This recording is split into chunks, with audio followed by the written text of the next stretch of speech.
She graduated ahead of me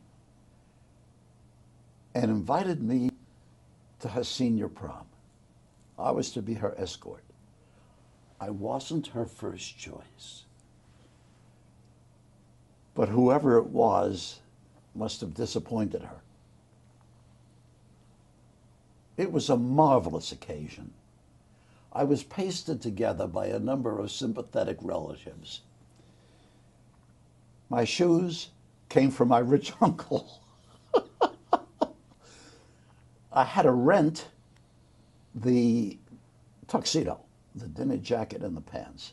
Everything else was provided by contributions by many, and $5 in cash, not an easy sum to come by,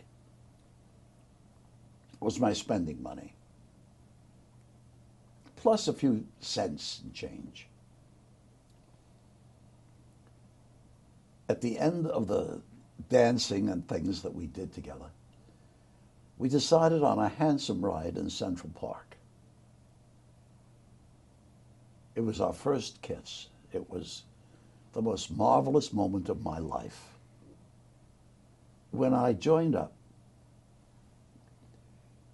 I wrote to her constantly. On the 50th anniversary of the war, she had saved all my letters, boxes of them, and we read through them together. It was one of the most embarrassing experiences of my life. 19, 20 years old, I wrote the most dramatic things. It was awful. It raised the hackles on the back of my neck. She was at the University of Michigan, and I was writing her every chance I got. A lot of times, there was no chance. And so I would make up for it when there was. It was a strange separation, but it only deepened our feelings. And when I got back, it was sort of given that we would be married. My mother was horrified. I was supposed to be a lawyer, remember? And then, at the age of 35, when I had acquired a practice, I would marry a young woman whose father would have enough money to set me up in an office on Fifth Avenue.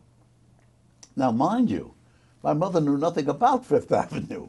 She knew nothing about what it took to be a lawyer. And there was no way I was going to meet a young woman in my particular calling whose father would even let me near the house. Claire's father had died. This was my big advantage. I met her when she was 15. She didn't even understand what men were all about. She thought it was me. And so it was a natural connection. And we were married. We were married owing $400. And I said, what a wonderful country. Here we are, without a pot, and yet we owe $400. We have status.